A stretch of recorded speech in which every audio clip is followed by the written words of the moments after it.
வணக்கம் தொழிகளே. கருப்பு உளுந்தை வச்சு ஒரு கஞ்சி செய்யலாமா? அதுக்கு ஒரு கிளாஸ் கருப்பு உளுந்து, அது கூட ஒரு வெள்ளை உளுந்து ஒரு ஸ்பூன் போட்டிருக்கேன். அது வறுபடும் போது வறுபட்டுருச்சா அப்படின்னு நமக்கு தெரியணும்ல, கலர் சேஞ்ச் ஆகாது. அதுக்காக ஒரு ஸ்பூன் மட்டும் வெள்ளை உளுந்து சேர்த்துருக்கேன். அது கூட ஒரு டம்ளர், ஒரு கப்போ ஒரு டம்ளரோ உளுந்து எடுத்தோம்னா அதில் கால்வாசி அரிசி எடுத்தால் போதும். நான் இன்றைக்கி பச்சரிசி தான் இருந்துச்சு, அதனால் பச்சரிசி எடுத்துருக்கேன். நம்ம கருப்பு கவுனி அரிசி, மாப்பிள்ளை சம்பா, எத்தனையோ வகையான அரிசிகள்லாம் இருக்குல்ல, அதில் எது வேணாலும் சேர்த்துக்கலாம் அரிசி வகையில். அது ஒரு 1/4 பங்கு. அது கூட ஏலக்காய் ஒரு 4. நல்லா செவந்து கருப்பு உளுந்து நல்லா செவந்து வந்ததுக்கப்புறம் அதை வறுத்து எடுத்துட்டு அரிசியை போட்டு நல்லா வறுத்து எடுத்துக்கலாம். அது கூடவே ஏலக்காயும் போட்டுக்கலாம். அதுவும் நல்லா பொரிஞ்சு வந்தோடனே அந்த அரிசி கூடவே நான் கொஞ்சம் சுக்கு சேர்த்துக்கிறேன். சுக்கு என்கிட்ட கொஞ்சம் பவுடராக இருந்ததுனால நான் கொஞ்சம் ஒன்றும் பாதியமாக இடித்து வச்சுருந்தேன். அதனால் கொஞ்சம் லேட்டாக சேர்த்துக்கிறேன். சீக்கிரம் செவந்துடும் இல்லையா அரிசி பொரியறதுக்குள்ளே. கொஞ்சம் அது நல்லா பொரிய விட்டுறணும் அரிசியை. அதனால் அதுக்கப்புறம் கொஞ்சம் லேட்டாக போட்டேன், இடித்து போட்டேன் நான் சுக்கை, செரிமானத்துக்கு. அதுக்காக அது நல்லா வறுபட்டதுக்கப்புறம் அதையும் எடுத்து ரெண்டையுமே மிக்சியில் போட்டு ஃபைன் பவுடராக அரைச்சி எடுத்துக்கலாம்.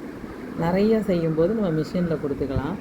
நான் ரொம்ப கம்மியான அளவு தான் செஞ்சதுனால இது எங்கே மிஷினில் கொண்டு போய் மாவு மிஷினில் அரைக்க முடியாது இல்லையா, அதனால் நான் மிக்சியிலேயே போட்டு சலித்து எடுத்துக்கிட்டேன். ஓரளவுக்கு நைஸாக வந்துருச்சு. அதுக்கு ஒரு டம்ளர் அளவு தான் நான் போட்டேன். அதுக்கு ஒரு ஸ்பூன், நல்ல பெரிய ஸ்பூனால் ஒரு ஸ்பூன் அளவுக்கு போட்டுட்டு ஃபஸ்ட்டு கொஞ்சம் தண்ணி ஊற்றி கரைச்சி அதை கட்டி இல்லாமல் வச்சுட்டு அதுக்கப்புறம் அடுப்பில் வச்சு காய்ச்சினோம்னா மீதி தண்ணி ஒரு டம்ளரையும் ஊற்றிட்டு நல்லா அடுப்பில் வச்சு காய்ச்சிட்டு அது கூட கொஞ்சம் சால்ட்டு, அப்புறம் நான் பால் ஊற்றி தான் சாப்பிட்றதுக்காக ரெடி பண்ணேன். நான் கஞ்சியாக காலையில் டீ காஃபிக்கு பதிலாக எடுத்துக்கலாம் அப்படின்னு ஒரு ஐடியாவில் ரெடி பண்ணேன். எங்கள் வீட்டில் சுகர் இது பால் ஊற்றி சாப்பிட மாட்டாங்க. அதனால் நாட்டு சர்க்கரை போட்டு அவங்களுக்கு ஒரு கப் கொஞ்சம் ஸ்பூன் போட்டு சாப்பிட்ற கஞ்சி பதத்துக்கும் எனக்கு நல்லா பாலை ஊற்றி நல்லா ஒரு தண்ணியான மாதிரி சிப் பண்ணி குடிக்கிற மாதிரி நான் ரெடி பண்ணிக்கிட்டேன். எனக்கு இதை நான் செஞ்சு குடித்ததுக்கப்புறம் எல்லோரும் நான் இதை செஞ்சு இனிமேல் உளுத்தங்கஞ்சி குடிக்கலாம், டீ காஃபி அவாய்ட் பண்ணலான்னு பார்க்குறேன் அப்படின்னு சொல்கிறேன். வெயிட் போடும் உளுந்து அப்படின்னாங்க. ஒரு 45+ அதுக்கப்புறம்லாம் உங்களுக்கு மெனோபாஸ் டைம் ஆகிடுது லேடிஸ்க்கெல்லாம். அதோட முழங்கால் மூட்டு தேய்மானம்லாம் ஏற்படுது. அதனால் சரி நம்ம ஆரம்பிப்போமே, ஒரு உட்காந்தா எந்திரிக்க முடியல, முழங்காலில் சவுண்டு வருது, அதனால் சரி உளுந்து ஆரம்பிப்போமேன்னு ஆரம்பித்தா வெயிட் போடும் அப்படின்னாங்க. சரி வாரத்தில் ஒரு 2 நாளோ 3 நாளோ ஒன்றாவது எடுத்துக்கலாம் இல்லையா உளுந்து.